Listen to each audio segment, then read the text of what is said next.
Hello, everybody. It's Saturday night at 10 o'clock. This is Starfleet Tactical. I am Chris Weuve. I'm here with Lyssa Beck and Alec Peters to talk about Battlestar Galactica. It would be really, really good if Pat could have joined us. He really wanted to join us, but he is currently plying his trade in the high-speed aluminum tubing business. By now, his sky bus is on its way to Phoenix, where his bed is for tonight. But he told me to say hi to everybody because he really wished he could have been here. All right, everybody. Let's see. This all came about. We're gonna jump right in because Alec is turned over a new leaf. He's trying to get up earlier in the morning. As somebody who gets up early in the morning, we were talking. I made the comment earlier that yes, Starfleet Tactical jacks me up every week. We need to start making it early in the evening rather than. Well, you pick the time. You pick the time, and we probably should do a survey about whether that would work better for people. Because if I remember correctly, earlier, we can always get some of the European people who will stay up till midnight. Yeah, we could always get the European people. And I think our original plan was, because the way you explained it to me, because you picked the time, the way you had explained it to me was that we were trying to get Californian, but I don't know of any of the normal listeners who listen from California. But it would be, it'd be great if we had more listeners. So, I never say do all the things like and subscribe and tell your friends and all that other stuff. I just kind of assume that you should all go tell your friends about the show. And every now and then somebody new comes on and says, "Oh, I didn't know you had a show," and joins us. But in any event, I've had on my list of things for a couple of shows now, this thing about Battlestar Galactica's fatal flaw. And so I shared that article with Lyssa and Alec earlier today.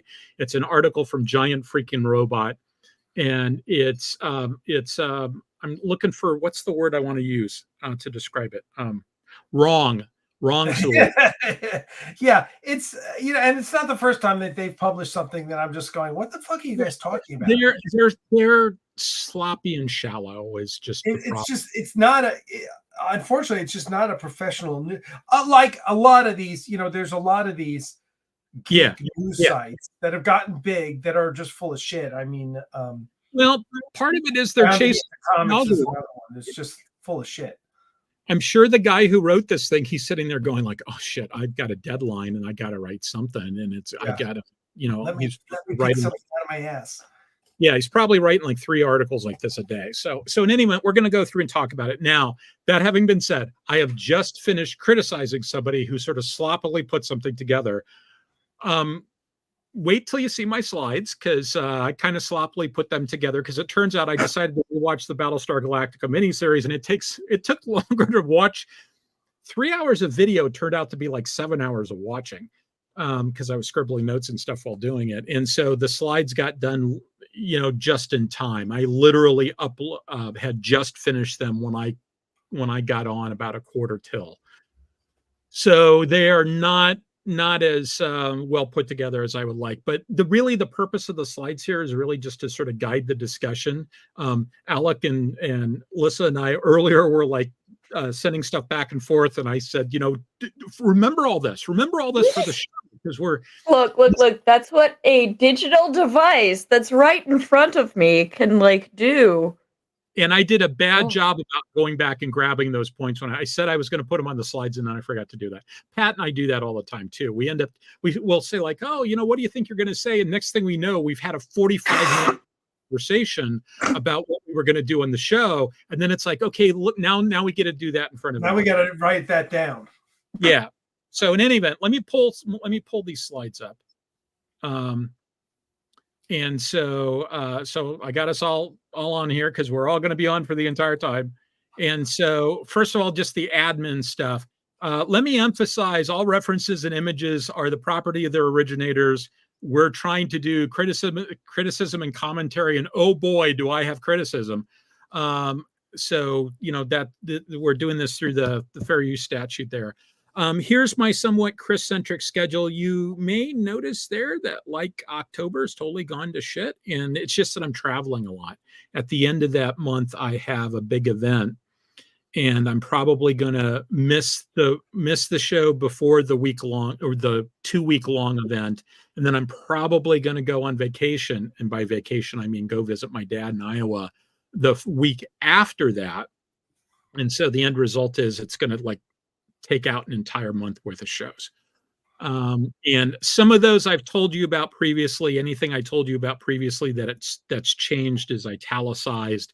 Anything that isn't italicized is something that I either am telling you about for the very first time or it hasn't changed. And so there's a lot of red there, but it'll give me an opportunity to go through especially the Traveler Navy stuff, because there's been yet another book by Martin Doherty come out. Oh, thank you, Cosmo Flanker, for reading the article. That's good. Well, I'm looking forward to seeing your comments in the notes. So like I've got in there talking about Traveler Navies. Alec, that's the role-playing game Traveler, and there's a guy named Martin Doherty who's writing all the naval supplements for it and has been doing for a while, but he's one of the core team members now, and he's a British defense analyst.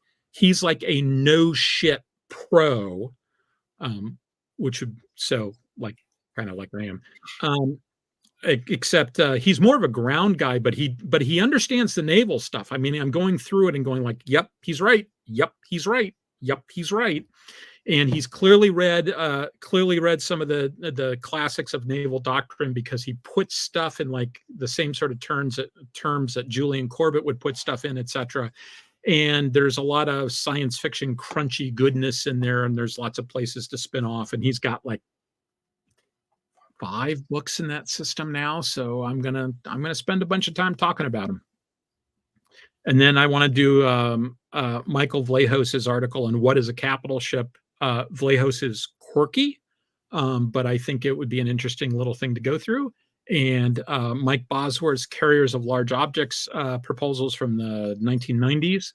And then at some point when Chris Carlson gets back from Iceland, Chris and I have a schedule mismatch. It'll probably be the 5 October show. We're going to finish up talking about the littoral combat ship, because we've got like one last episode, I think, to do in the littoral combat ship, and we're going to do it then. Okay, so on to the article. If you want to read this article, there's a link in the description on both my Facebook page, if you're friends with me on Facebook, and the description on YouTube. And it's called Battlestar Galactica Plot Hole Ruins Entire Series. You can also just Google it. And I think my first thought, like Alec, I think you said your first thought was, this is wrong. Yeah. Well, tell them what the plot hole is according to the article. Yeah, the next slide I'll talk about that. In fact, I started this conversation a little soon. Let me finish this slide. Yeah, go for it. So my first thought was this is wrong. My second thought was, okay, well, I should go rewatch the miniseries, because the miniseries is where they really talk about why they built the ship the way they did, et cetera, et cetera. Like about 90% of the discussion about why the ship is the way it is in the miniseries, and then the remaining 10% is throughout the entire rest of the series. So my second thought was I should rewatch the miniseries at least to figure out exactly why they built the ship that way. And also my other thought was, this is all about Baltar's treason. It's really more about that. And that's all really sort of explained in the miniseries. And then my third thought after I rewatched it was, yeah, my first thought was correct. The article is just wrong about this stuff. And so here's what the argument, here's the agenda for tonight. I'm going to give you the summary of the article's main points. Then I'm going to do a drill down on some of them. I put together some slides. They're not as well organized as I would like, et cetera, et cetera. Go ahead, throw rocks. Then I'm going to look at what the article could have gotten right, but didn't, because there are some things there that they could have done better, and maybe they could have built an article off of that. And then I'm going to talk about a few problems that I discovered while rewatching it. Now, I don't think I need to say that this is going to be riddled with spoilers. It's a 20-year-old thing, and you've probably Holy shit. 20 years old. Holy 2003. 2000. Oh my gosh. Yeah. Well, I was talking, and we were talking about my friend and I were Shannon and I were talking about when we did the auctions, and when she got up there, and I was like, that was 15 years ago. I mean, yeah, it's like, holy crap. I am old, and I turned 64 the other day. So, yes, congratulations on that. Thank you. Yeah, I'm a year away from Medicare. I'm excited.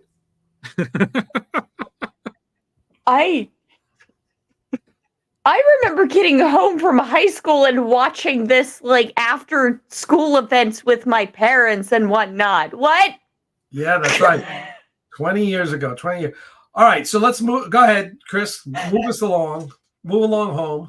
So Eric Madsen says that he was in the his father was in the Navy and he was a petty officer on the Intrepid, which is a museum ship I've never been to. And I have encountered it. It's in, for those of you who don't know, it's in New York City. And there was the one and only time I actually spent the night in New York City. We're driving down this road, and all of a sudden, there's an aircraft carrier in front of me, and it's got an SR-71 on its flight deck. What the hell? Now it's got a space shuttle on its flight deck. I've got a cat messing with my screen-used green arrow. Oh, okay. You should go. That is not for you to play with, Pino. Jesus. Yeah, and right near all the porcelain mugs. I got oh my god, too many cats. Too many cats in this house. I bet they would fit very nicely. Speaking of cats, where the hell are mine? So, there's this truism about cats pushing stuff off of things. They do. They really do that. They do. I remember watching my cat, Maggie. She'd push something off and then she'd just watch it fall. Yep. Oh, yeah. No, Chandra. Yeah. This little shit. I love her to death. But, oh, my God. She will just... Robert, the other day, he had eye drops that he'd been using. So he set them down where he thought she couldn't get to them. She got up there, very specifically weaseled her paw to where exactly he put it and knocked it down. One of the things so kids do this too.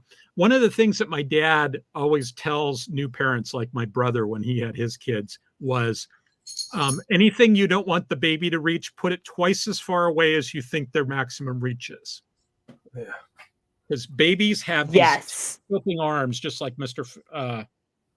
Fantastic. Is that the Fantastic Four, the rubber guy? Reed Richards, wasn't he Mr. Fantastic? Yeah, make it 3 times or more if the kid is neurodivergent. Okay, so here's the main point. This is what the article claims, more or less. Galactica is the only ship that could withstand a hacking attack because it is not high tech. We're going to go through all these. The colonial military knew that the Cylons could hack any ship, and hence had no network computers. The colonial government / military was convinced by Baltar to build new ships completely vulnerable to the Cylons because they are corrupt or stupid, and that this was the one advantage the colonials had over their foe, and it allowed the Cylons to hack into their systems. And now we're going to go through and talk about how all of that is wrong. All of it. And so it says, first of all, the Galactica is the only ship that could withstand a hacking attack because it was not high tech. Now, the only place where you get any hint of that is when Doyle, at the very beginning, the guy who turns out to be a Cylon, at the very beginning, as he's leading them through the ship, he's doing some sort of filming about the new museum. He says a bunch of things that are clearly hyperbole about the computers are ancient and this and that and the other thing. And I don't have any more reason to believe him than I would any other public affairs guy who is saying stuff like that. I mean, even if I didn't know he was turned out that, by the way, he's a Cylon and, they lie and shit. Doyle winds up being a Cylon. Yeah. So, I mean, there are a lot of people in key places of government that were set to make this fall into place. Yeah. But he specifically gives the example of corded phones being an example of being low tech. Well, you go on any aircraft carrier, you go on any Navy ship, and they use corded phones. Why do you use corded phones? Because they're way, way more reliable. And they don't have electromagnetic interference issues, which is part of being reliable. But part of it is they don't interfere with other gear too, right? Yep. Like my corded phone. Same phone, reason why in a hospital they ask you to not use your cell phone when you're around certain equipment because it can potentially disrupt it.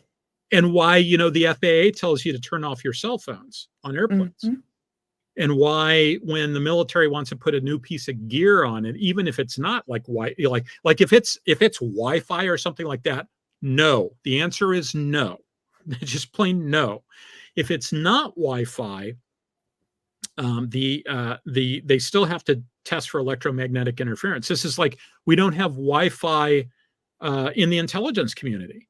Right? We don't do anything like that. It's all corded. And it's not because of anything about it being low tech. It's about cords. It's reliability. It's reliability and interceptability. Mm-hmm. So yeah, it's just kind of a dumb, military gear has a different set of requirements. And that's also if you get mil-spec stuff, it's really beefy looking. Well, it has to be if you want it, I don't know about you, but my desktop computer can't take, 5 Gs of acceleration. If you drop it, it breaks, right? That's what they need to have stuff that if you drop it, it doesn't break. Yep. So it says in the article, Galactica managed to escape thanks to its low-tech design. It's like, no, it escaped because it didn't have a specific piece of software loaded. Right. And that's one of the things they go into is how what was her name? Caprica 6? 6, yeah. One of the versions of 6 was one of it's Caprica 6 that you're referring to. Baltar 6? Yeah. One of the versions of her was a tech, which I guess we saw that in one of the movies that was in charge of loading. I guess that was in the plan. Plan. No, that was in Razor. That was in Razor? Okay. That was in Razor because she had a thing going on with the Admiral, remember? Right, yeah. Yep. Right. Exactly. So anyway, but it was a specific piece. So you're right. They're wrong. You're right. And we're going to talk a little bit more about that because that's going to come up again. Okay, so this slide is notable because it's got the only illustration I put in this entire slide deck, which is one of the things I try to do is, find images that fit in spaces I can create in slide decks. And I only had time to do that with one slide. And I had forgotten I even had this thing. Somebody scratch built a Viper or took a Viper and decided to build all this other stuff into it. And so you can see where the ammunition is loaded into the wing. You can see the cockpit. That is a seriously cool pull apart model. It's got all the stuff in it. But in any event, an actual model that someone built? That's like a 3D printed model? I believe so. Huh. Cool. Holy shit. I thought that was in a 3D space, not actual picture. I think it's an actual picture. I could be wrong. Stuff. I did not. That's fucking cool. Whoever did that took time. Yeah, I did not super blow it up, but that's awesome. Yeah. Okay, so the claim is that the colonial military knew that the Cylons could hack into any ship and hence had no network computers. Now, the article didn't actually say that because this is one of the gripes I have with this argument with this article is that the argument that's made in the miniseries is about networking. It's about networked computers. It's not about high tech versus low tech. It's about network computers. Mm-hmm. The article says that it was about high tech, but the networking was what the colonials were concerned about, and that's probably a valid concern. How many security experts have told you to turn off your Wi-Fi and use wires? Mm-hmm. How many how many security experts have said, be careful about what you leave on your phone and, where you use your phone? And how many security experts have said, don't use the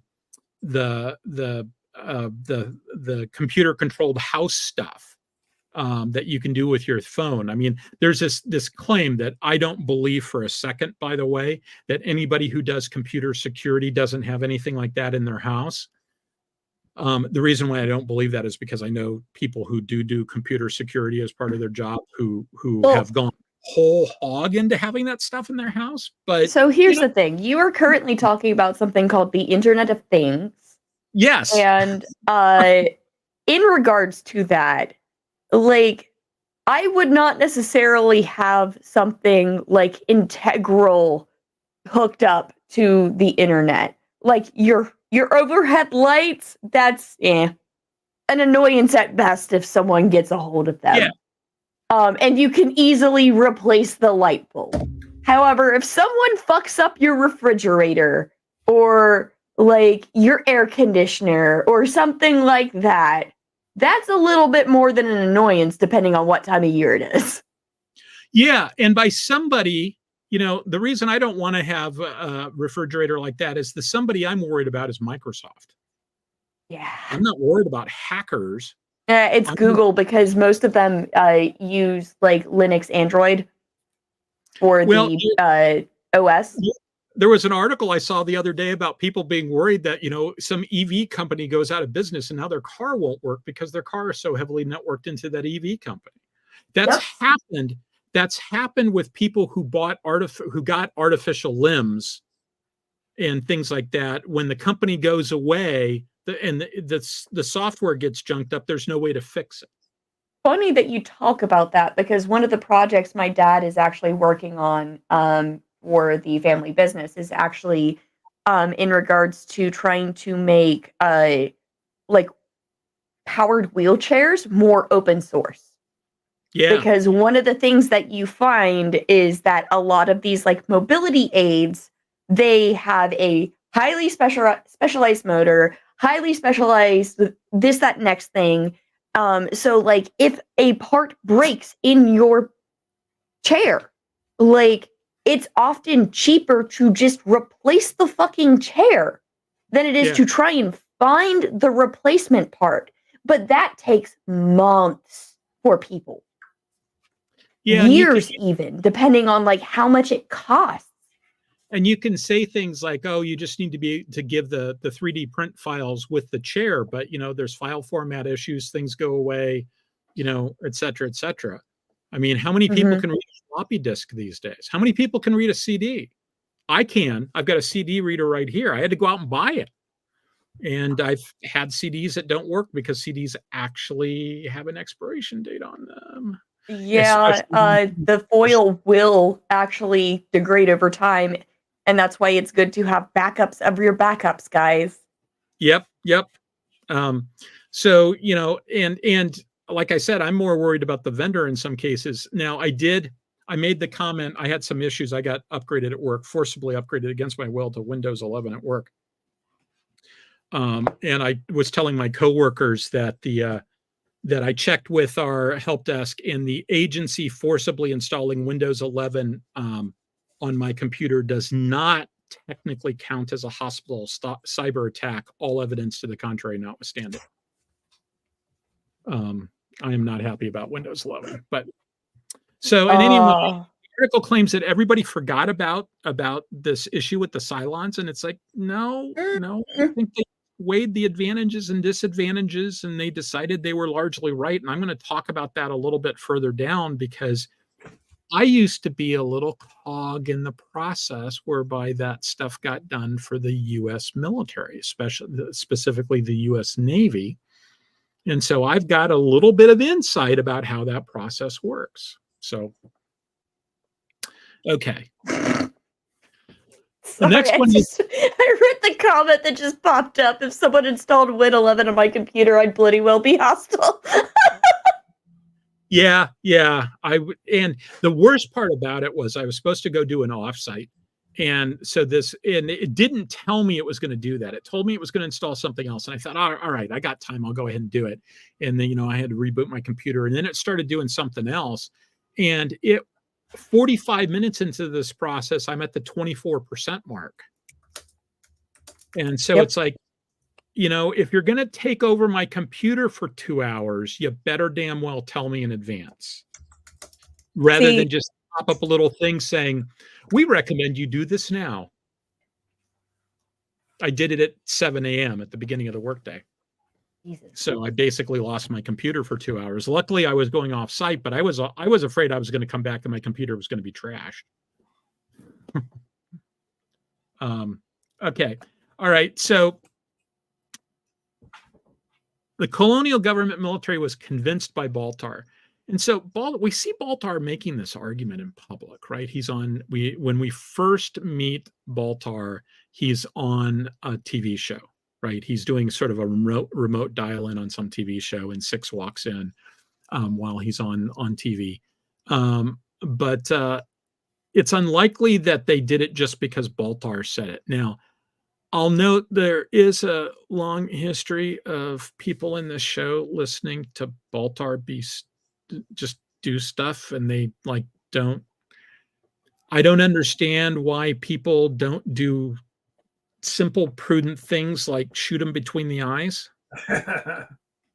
I've never understood that about Baltar, and I understand dramatically why it is the way that he has plot armor. That's the only explanation. Boy, does he have plot armor. It's the only explanation I have, because in any other emergency situation like this, that motherfucker, if he had not had the knowledge that he'd had, scientifically, it's the only thing keeping that fucker alive. Well, the thing is, he sort of underperforms as a general rule. And he clearly lies, and okay, he comes up with a Cylon detector that then all of a sudden doesn't work anymore, right? Because it's not like they go through and find all the Cylons in the fleet, right? So he invents a Cylon detector that then doesn't work. And then it magically works later. Yeah, it's just, yeah. So I'll talk a little bit more about what they could have done with Baltar. Also, my question is, how did the Cylon detector not find the final five? Yeah. That's another giant freaking robot article we'll rip apart. Write it. So basically, this argument really kind of assumes that there's no good reason to network, and there's a lot of reasons to network. There's a shit ton of reasons to network. I mean, we live in a world where the US Navy, the Navy is the service I know the most about because I worked with and for the Navy for 20 years. The Navy, like all of missile defense, is based upon the idea of networking your ships together. And the more ships you have, the more network capability you have, or the more missile defense capability you have. Defense against incoming missiles, defense against incoming aircraft, et cetera, et cetera. And it's not like you could just sort of say, well, we're not going to do that, because the threats don't necessarily require the same amount of networking. Like, right. If the Chinese decide that they're going to conduct a strike against you, and they've got a whole bunch of high supersonic, low hypersonic missiles or something like that, they're bringing the heat, right? Back in the old days, when you were dealing with mostly subsonic stuff and you were dealing with airplanes trying to drop bombs, you might have the option of just saying, hey, we're not going to network this together. We're just going to do everything with plexiglass boards and guys riding backwards and stuff like that, right? That's how we dealt with the World War II kamikaze threat. But we could only go so far in dealing with that. And what really happened, the reason why we developed those networks, is that as things got faster, we couldn't handle it. So we had to come up with the networking and queuing and all the rest of it to make it work. So saying that if we were today say, we couldn't have networks, we're just going to not network this stuff together, that's effectively saying like, yeah, we're just not going to go to sea anymore. We're just going to give up. So the solution is not that you don't network. The solution, because networks bring tremendous advantages, the solution is you need to be good about how you do it. You need to encrypt the stuff. You need to think it through. You need to do all that sort of stuff. And I have absolutely no reason to think that the colonial military isn't doing all that stuff. And when we're going to get to where the real problem is pretty soon. But I don't think it's on the network side. And I don't think they were just convinced by Baltar. I think there was a pretty good argument that pretty much everybody was probably making about why they had to go that way. We could spend a lot of time talking about fighters flying around firing 50 cals at each other, like we see basically what's going on here in Battlestar Galactica. That's another thing to talk about.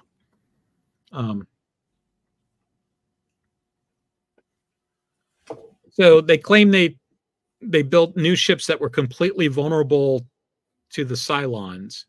That's what the article is. Again, yeah, that's what the article says. The article states this, but that's not true. No, it's not true at all.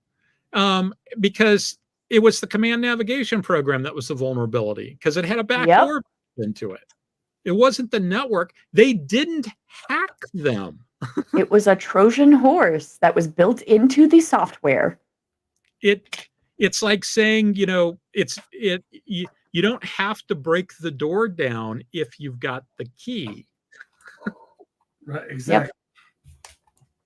Like it wasn't a networking issue. It was literally they had people in critical positions during the building of this infrastructure that made it so that when the time was right, all they had to do was let the time bomb do its thing. Yeah, and there's a very specific conversation that happens between Gaeta and Baltar, where Gaeta says, we didn't install it because we don't have computers that could run it. And that he also says something about, we'll have to go and make sure we disable that in the Mark 7s. So, and we know that Leodama later, he leaves his fighter behind, and it gets used during the series. We see him flying his fighter, his Mark 7 on occasion. So we know that there are Mark 7s that survive. So you take the back door out. It's like anything else. You patch the vulnerability and the problem goes away. Right. So it just so happens that he wasn't in the fighter when the vulnerability happened, because he was in a ceremonial position at the moment in his dad's old fighter. Yep. Like it very well could have been the case had he not been tapped for that museum event. He would have been one of the people left behind and killed because of that vulnerability. Now, I'm going to talk about him being in that fighter because I think there's an issue there, but we'll talk about that momentarily. There's something there about them. The article says something about they got rid of the old ships because they basically implying that they were taking kickbacks to build the new ones or something like that. To which my response is, those ships were all 40 years old and they had fought a war. They probably got rid of the old ships because they were old. Right? Yeah, exactly. Like the wear and tear, just general wear and tear. Like it was a big deal to the countries. It was a big deal to the chief that they had restored Adama's ship to the condition it was.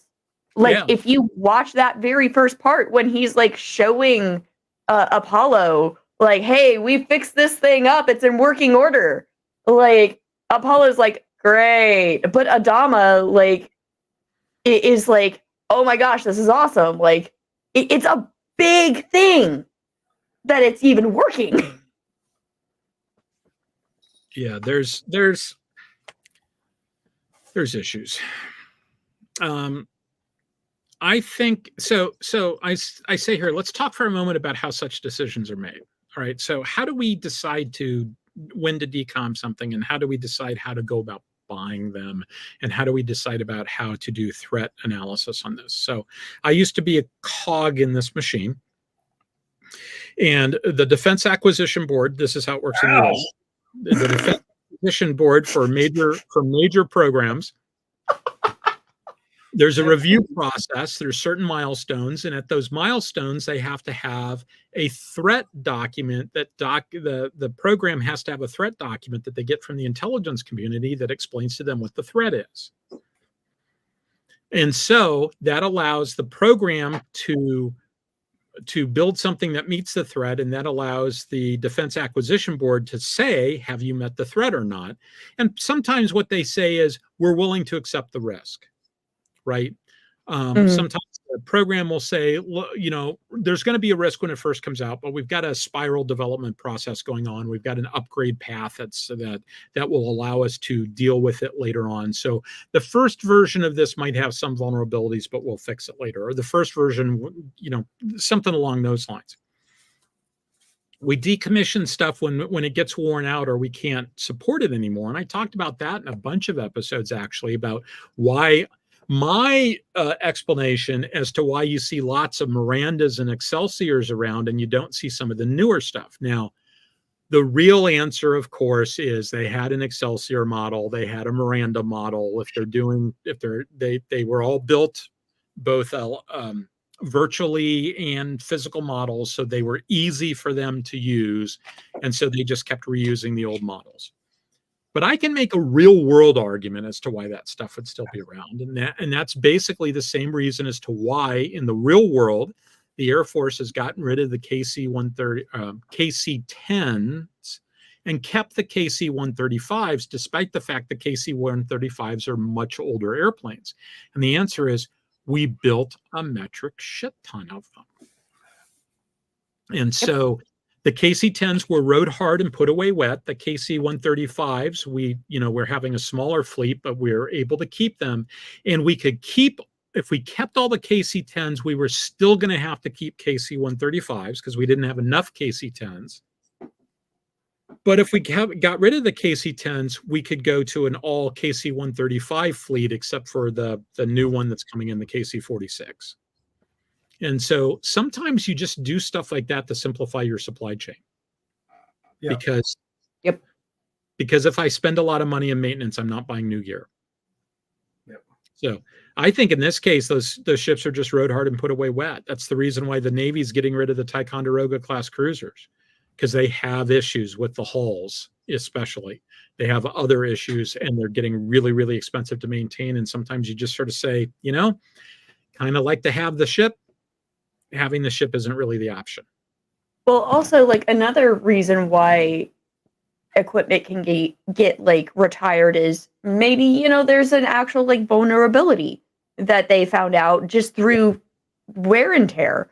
Because like one thing that gets brought up in like the Fallout property with Amazon, for example, is that the suits, the battle armor, like has a vulnerability in between like a part in the like chest piece. And like the ghoul actively uses that against someone later on. He's like, hey, does that thing still have this issue? And then he goes, boom. He goes, yes, it does. Yeah, they never fixed it. Didn't we see that in, what was it, the first or the second Iron Man movie, where at one point he says, hey, how did you solve the freezing problem? And the answer was the icing problem. He didn't. Yeah. I thought that was pretty good. I like that. Yeah. So. But yeah, no, like there are many, many different reasons why equipment would get retired. But like the most logical one is it was 40 plus years old and had been used in a war. Like just wear and tear use from it getting used.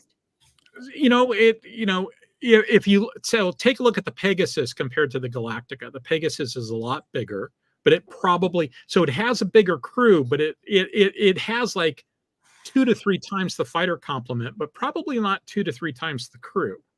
Yep. It's got a lot more capability. So just overall, it's just a lot better. So you don't have to assume that they're corrupt and stupid as for why they get rid of these things. I think that, you look at it, it's like the new stuff is more capable, etc. And we think we've got a handle on the Cylon problem. And, if they didn't have a backdoor, maybe they probably did have a handle on the Cylon problem. So he also claims this is the one advantage they had over their foe. And it's like, where does this one advantage come from? Where does this idea even come from? And it's not really an advantage. It's a lack of a vulnerability. And it's certainly not the only reason why. I mean, this particular sentence, I included this just because it was so damn sloppy. Okay, funny enough, we actually saw a real world equivalent of this recently with the fucking airlines. When the airlines, all of their shit went down in the past few months. The reason why, was it American Airlines? One of the smaller ones, they didn't go down because their system is still on DOS. Because the security system is still on DOS. They did not have the vulnerability that made everyone else go down. Was it American or was it Southwest? It might be Southwest. Southwest. It's Southwest then. Southwest has a famously old computer system. Yeah, no, it's Southwest then.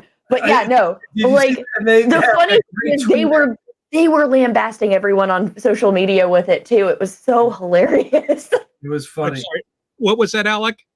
No, they came out with a tweet that said something like, Southwest came out with a tweet that said something like, "Oh, so you're still going to give a shit about running our entire airline off a Commodore 64 in a warehouse in Philly?" They're like, it actually worked out for us for once. What everyone says.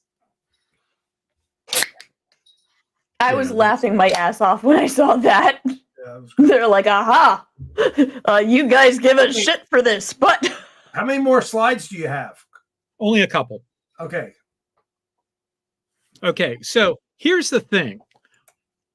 They claim Cylons hacked into their systems, but they didn't hack into the system. They had a back door. There isn't any. The only thing they did was sent a kill code.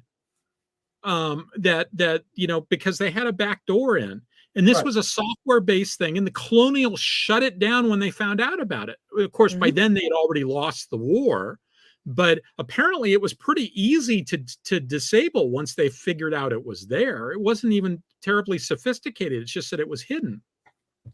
So I think there's actually little if any proof that the Cylons are any better at hacking than the humans are.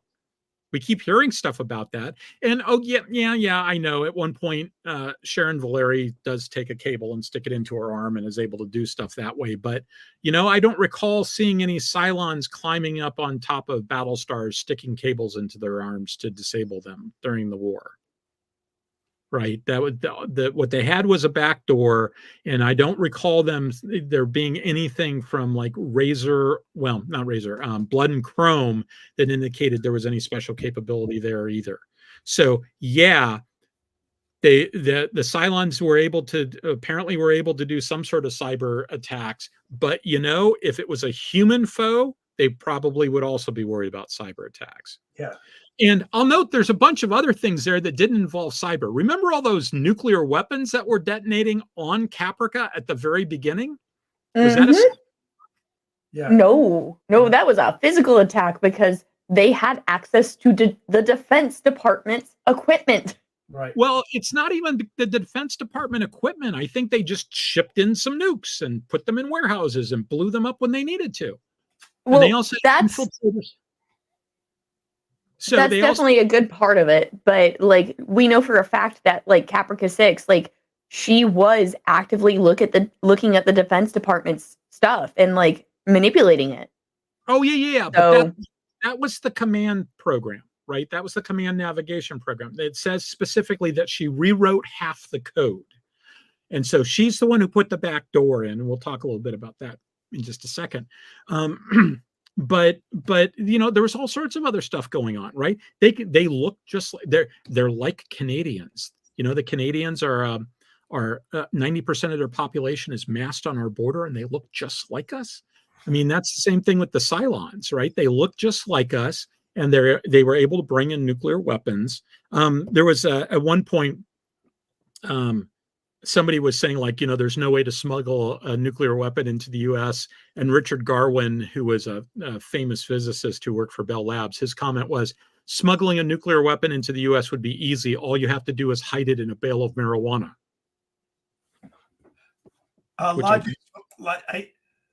So, Chris, after listening to this for 30 minutes now, it's safe to assume that you don't like the new Battlestar Galactica. No, I love the new Battlestar. I love it. Everyone loves it. This has no, nothing. see, that's the thing. You don't like giant freaking robots article. Like, now, here's the thing. We can entirely also be picking apart a series we love.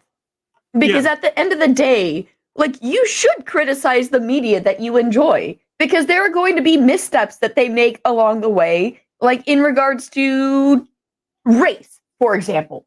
Like, something that happened 10 years ago might be, controversial nowadays because, like, we have a better understanding socially of what's going on. So, like, you should be sitting down and criticizing the media that you enjoy and picking it apart and saying, hey, this is where we can do better for, like, writing a better plot. Or, hey, this didn't make sense. Why did it not make sense? I'll come back to that comment I just put up, but I was going to say there was one other one that was way back here. Yeah, this one. So I mentioned the other night, there's an attitude in the entertainment industry that science fiction means that you don't have to do research. I mean, I don't even have to go and start talking about how mores change over time and our understanding changes, et cetera, et cetera. I think it's basically screenwriters are really good at being screenwriters. They understand more about story structure than I ever will. That doesn't mean that they understand anything about military stuff, right? And so that's why I continue to do this show. I've had people say to me, my friend Andy Presby said, hey, COVID's over. Why are you still doing the show? There's other stuff you want to do with your life. And I said, this is very fundamental to what I want to do with my life. Because one of the things I want to do is, I always say that my fandom superpowers, I can talk about real world navies and science fiction navies at the same time. And every time I went to sea on like an aircraft carrier or a cruiser or destroyer, I always talk about how I carried 2 notebooks. One was to collect data for whatever exercise I was part of. And the other one was just to write down cool shit so I could tell people about it later. Congratulations, everybody. You're a winner. Hi, we found the neurodivergent. Yeah, you get to talk, you get to see the results of the other notebook. So in any event, Eric Henry points out I'm wrong. Go, Eric. There is some proof that Cylons are better at hacking. In one episode, the Galactica computers are networked and firewalled. The Cylons hack through the firewalls faster than expected. Okay, fair enough. Faster than expected. So we do have a data point that they actually know how to do that stuff, and that they're perhaps the A team. The other thing is like not every hacker is created equal. I cannot and will not go into details, but when you hear about country X does a cyber attack and country Y does a cyber attack and country Z does a cyber attack, there are some countries that are more worrisome than others, and it's not necessarily the ones that you hear the most about. Yep. Because if you've done a successful cyber attack, the other guy doesn't know it's happened, or at least he's not talking about it. So what could the article have gotten right but didn't get right? And so first of all, I don't think you have to go for the dramatic. They went high tech, and that's clearly a sign of corruption. It's like colonial security was clearly insufficient, right? Oh yeah. So in general terms, they let stuff get through their system, and they, Baltar apparently passed a background check, and other, Cylons apparently passed background checks and stuff like that. So, clearly there's something wrong with their system. Their system is not particularly good at catching threats like that. Oh, the other thing is, it doesn't seem to me that this system is multi-layered, right? Because the real plot hole in my mind is that it's inconceivable that you would just sort of say, oh, here, Baltar gave us the software. I guess we'll just install it now, without it going through a rigorous testing program and a rigorous verification and validation program. And so if it's that important and you're going to put it on everything, I would think that you would double check it. Yeah. Well, it's also potentially the case that they did double check it, but the Cylons hid it so well in the code that no one realized it was a Trojan. It's possible, but there's nothing in the show that indicates that. They make it sound like, oh, Caprica 6 just rewrote the code and they just sort of published it. They just went immediately to production, right? Now, that having been said, we talked earlier about how the entire world's air networks went down because some stupid ass company pushed something that they didn't test. So, okay, yeah, sometimes mistakes are made about things like that. But we just had a real world example of this, Chris.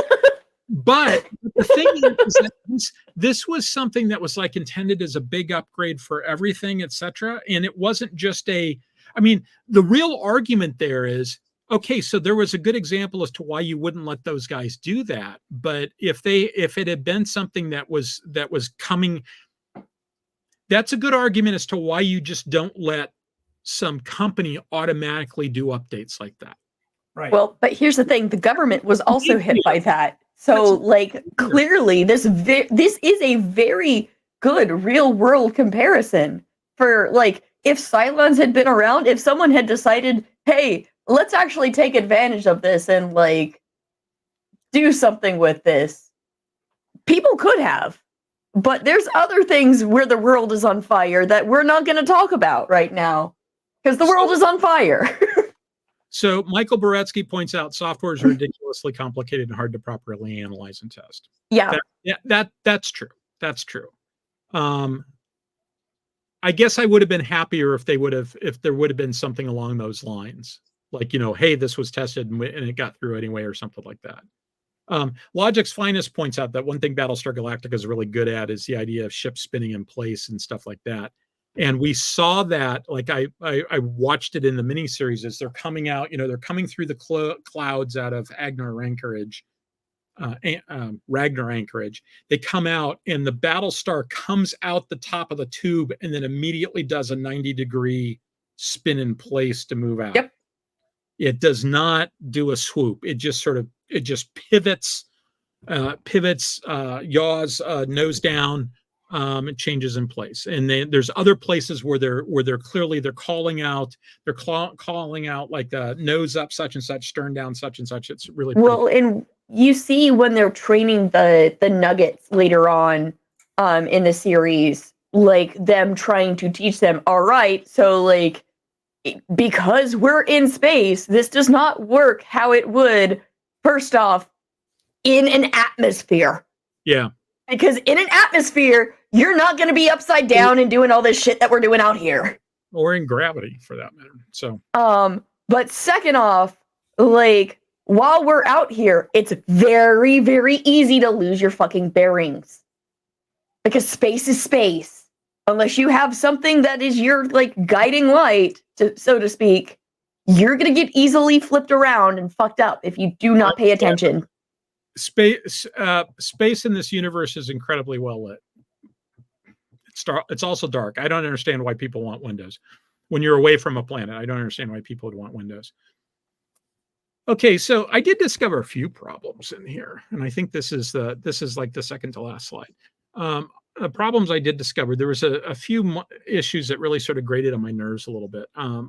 One that grated on my nerves, and then some others that just kind of were. They didn't really matter. They were just sort of a little bit of a problem.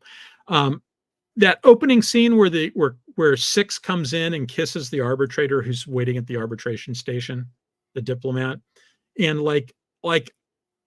okay, he pulls out his wife, a picture of his wife and kids. Okay, so he's a family man. But even aside from that, if your nation's enemies all of a sudden show up, and a couple of Cylons come into the room, and then this strange woman comes into the room, who admittedly is hot, but this strange woman comes into the room and walks up and starts kissing you. Is that Alec? You're a red-blooded American male. Is that the reaction you would have? Yeah, no, that is not. As someone who enjoys anyone of any persuasion, I would be very confused as to why this very hot woman, very clearly out of my league, just came up. After two Cylons have moved out of the way, I'd be like, excuse me, ma'am, what the fuck? Yeah, I don't get it. Yeah. So No, that is definitely red alert. Yeah. No one stopped to go, is this suspicious? Yeah. Michael Boretsky's got it right. Hot or not, draw your weapon. Now, Exactly. My guess is he didn't have a weapon because he's there as a diplomat, etc. Yeah, he is there as a diplomat, so he probably doesn't have a weapon. Now, I also because I was talking to Robert. I'm like, this guy probably thought he got this assignment and was like 2 days from fucking retirement. He's got his fucking pictures of his kids and his wife on his desk.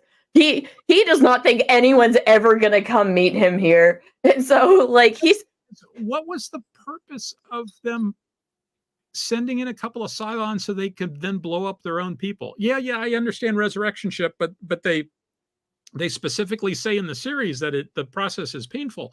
Why do it? Why not just?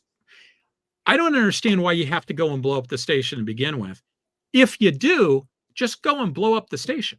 Yeah, why did you even have to go on the ship? I don't understand. So we're here to help. Couple of other things that fit in the category of continuity errors, I would say. First of all, when Galactica gets ready to do the first jump, she pulls in her pods, but then when she actually jumps, the pods are extended already. Yeah. So that dramatic was opening scene only. Yes. They didn't do that much in the rest of the series. There is a continuity error with Caprica 6's clothing. Like there's the scene where she kills the baby. Yes. And she's wearing one set of clothes. And then she goes to Baltar's and has the glowing spine sex with Baltar. And before she takes them off, she's wearing another set of clothes. And then when she goes out with Baltar after glowing spine sex with Baltar, she's wearing the first set of clothes again. And so it's like I think they decided to not show those in the original order they intended them to be in. Oh, interesting. Yeah. That's very likely. Also, my question is, how did the Cylons get not found out if their spine glows during sex? Because did no one try doggy style? I think I think it must just be a thing where they that's a setting they can turn on and off. I don't know. Maybe it's like the vibrate setting for the vibrator. So next questions. Well, Lee escorts Rosalind in the old Husker's old Mark II. Okay, why? Why was he in the Mark II? Was he planning on going back to the Galactica where his fighter was? I mean, it was very convenient that he was in that older aircraft, but why was he in that older aircraft? Was he planning on going back? Or I would have thought he comes in for the ceremony, does the ceremony thing, flies his ship, escorts her back, and he goes off to wherever his current assignment is or whatever. So I don't understand why he didn't go back, and because he does the flyby. It's a little bit of time before she gets on her ship and leaves again. So I don't understand. Vipers have reactors, and they put Vipers with hot reactors into the museum, and every nuke in the audience, it just gulped, because that's insane. That is absolutely insane. But what if we need to move them around the museum later? Well, you tow them, right? You tow them. That's why you've got tow vehicles. So you just tow them around. Honestly, I think the reason why they had the reactors in them still was because of the flight ceremony and whatnot. Like, really and truly, I think after that, they were probably going to remove the reactors. They didn't fly. Like, if we're going to be... Huh? They didn't fly those during the ceremony. Those were the ones that were the static displays. They didn't fly. They didn't start flying those until. Maybe it was a last minute change. Even so. So okay, that's convenient, but it strikes me as being problematic. Rosalind makes a decision to leave the sublight ships behind. They call and say, "I can't believe you're leaving us. At least tell us where you're going." And Lee says, "Don't tell them the coordinates, because if any of them get captured, then they'll just tell the Cylons." Yeah, of course. Okay, but they told the coordinates to the FTL capable ships. And it's not like these guys have military encryption or anything, right? They're a bunch of civilians. So how did they tell the coordinates to the to the FTL capable ships, but not tell them. They sent them a DM. They just slid into their DMs with the points. I guess. Signal. That's the only thing I can think of. Literally just a direct message to each ship. Which strikes me as being the like way too complicated. All you have to do is CC all the other captains, right? Yeah, but how do you get their email addresses? So Wright makes the comment that reactors could have just been slang for their engines, and that's fair. I specifically wondered if what they say, what they mean by reactor is the same thing as what we mean by reactor. I did think about that. Okay, so why was Lyssa on the Ragnar anchorage?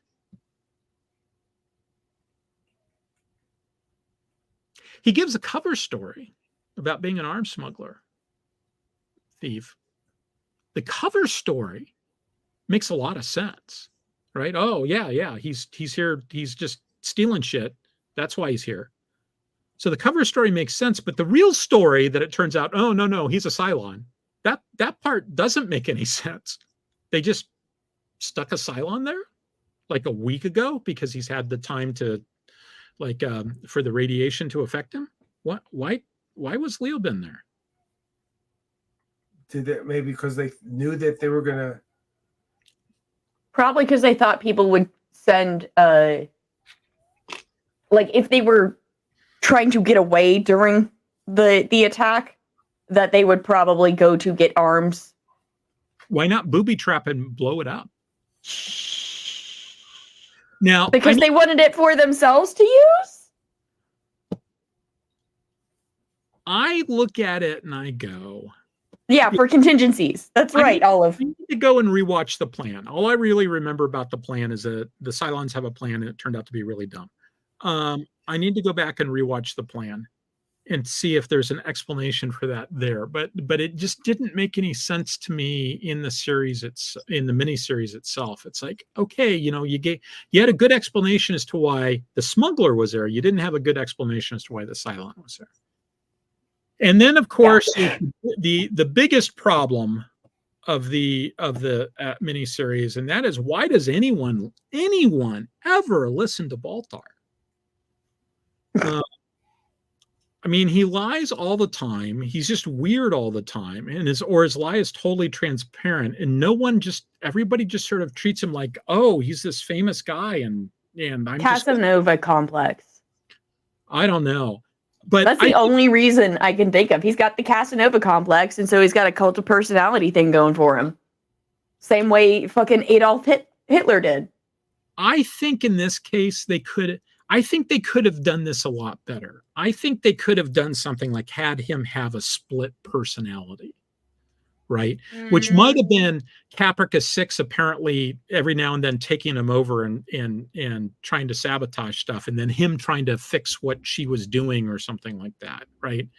So I think the reason why they didn't do that is because people who suffer, who experience DID symptoms already have a lot of misconceptions about them because of it being called split personality disorder for so fucking long. This was 20 years ago. Yeah, but but my point is that 20 years ago, that is an explanation I can believe for today, but I wouldn't believe it for 20 years ago. And it depends on if someone has someone in their life that has it or not. I think they were just kind of lazy about how they did both. Fair. I think they could have done it. I think they could have done it differently. I mean, they could have made him manic, right? They did. Well, they kind of did. No, not kind of. If you pay attention, if you're someone who like has seen someone go through like the manic depressive like highs and lows, he very clearly goes through those fucking cycles. Okay. Well, I think they could have used that as being more. What they didn't create, and see, this is the issue. They didn't create a sort of reason for people to be willing to sort of like give him the benefit of the doubt. People just gave him the benefit of the doubt because they were giving him the benefit of the doubt, right? If it was something that he had been like diagnosed with some problem or something, it's like, yeah, he's off his meds. This is a problem, right? And they could have done it in a, I mean, there's issues, of course, with doing that. I would like to have seen it done in a compassionate way, but as it is, they have him act that way without there being any explanation of it, and without anybody thinking anything was out of the ordinary, when they should have just been saying, like, okay, I get what's going on. He's having one of those episodes that he has. We just need to make sure that we drug him or something. Yeah, well, see, one of the things that I find funny is they acknowledge that Caprica 6 has those moments, because, like, literally when Sharon, so Boomer, actually Athena, not Boomer, when Athena gets back with Hera, and she needed the medical care and everything, and Caprica 6 is in the jail cell, she's straight up just like having a moment with fake Baltar in her head, and she's like air kissing him, and Laura and I can't think of the character's name, her aide, the Indian one, Billy. No, you know the one you're talking about, the one that's one of the final five. She like, they're both sitting there like with a cup of coffee. They're like, she's just having one of those moments, apparently. Like, they acknowledge it for her, but they never acknowledge it for Baltar, except for like maybe once when Gaeta comes in and like Baltar's like about to hump his fucking table. They acknowledge it once as a throwaway thing, and that's it. Yeah. For him. And it should have been so much more. The fact that it's unintended sexism there, actually, if you think about it. The fact that they did more with it with Caprica than they did with Gaius, when Gaius very clearly is the one who's like needs to focus on that. Yeah, I mean, they just gave him a pass.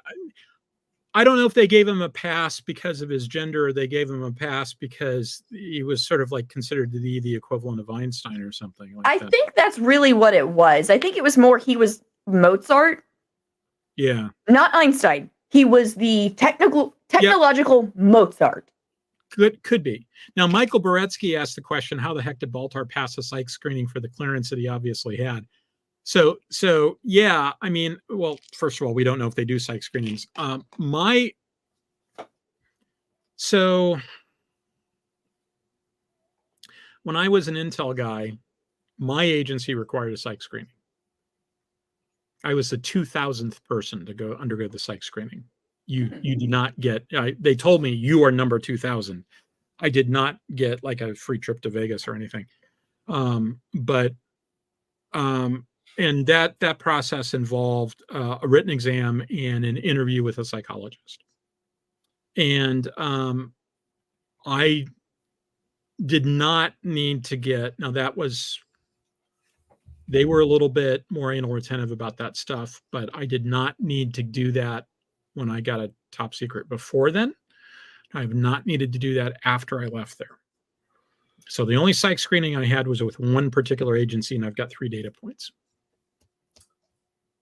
With a lot of this stuff, you got to remember that ultimately these guys are trying to tell a story, and they only have so much time to tell a story.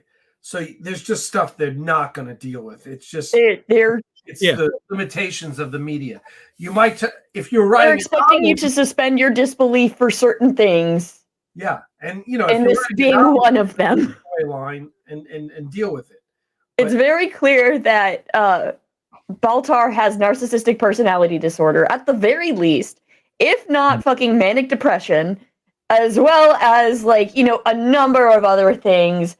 Like, he's at least schizoaffective, if not full on schizophrenic, as well. Like, there's so much that like we could go into detail about, like trying to psychoanalyze these characters. Yeah, baby. And so, it's always an interesting balance, right? Because they will cut out individual sentences to make things shorter. But on the flip side, I was 8 when I was watching Star Trek, and I realized that the episode with Sulu freezing to death down in the planet because the transporter had split Kirk in two, I just have this image of them a week later. They're sitting around eating lunch, and somebody goes, "The shuttlecraft. We could have used a shuttlecraft," right? And the shuttlecraft, the hangar bay wasn't.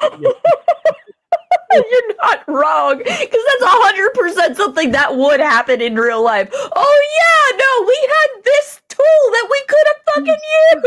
Yeah, and the thing that kills me about it is that, they're talking about ways to get them off the planet, right? So they're already having the conversation where you could slide in one sentence. Why can't we use the shuttlecraft? The storm is so bad. The storm has ionized the air, so it's not like the shuttlecraft isn't able to stay afloat or something.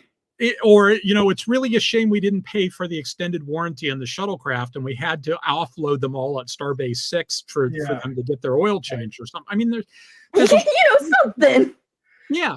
And, that episode in particular had a couple of other problems with it. It's like, okay, so you can't beam down heaters because they're electronic and they don't work. And you can't beam down like phaser cartridges so they can shoot rocks and make them glow and stuff like that.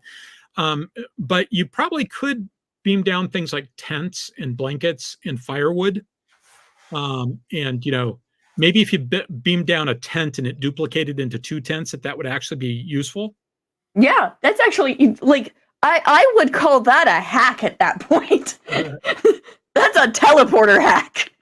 So, I mean, I always thought that the original series was at its best when it was doing light comedy, actually. So A Piece of the Action is my favorite episode. I always thought that when they were sort of a little bit more lighthearted, the original series was at its best, because even as an 8-year-old, I could see the holes. Next Gen, on the other hand, which I will point out is a series that has next to no sense of humor. Does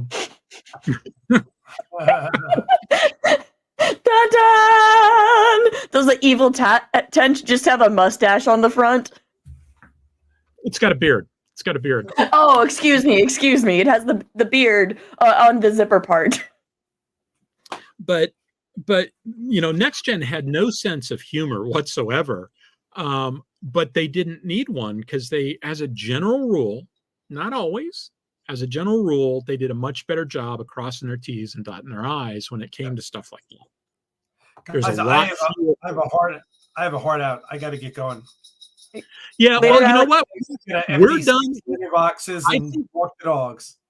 I think we're done anyway. So I think it's probably time to just go ahead and wrap up at this point.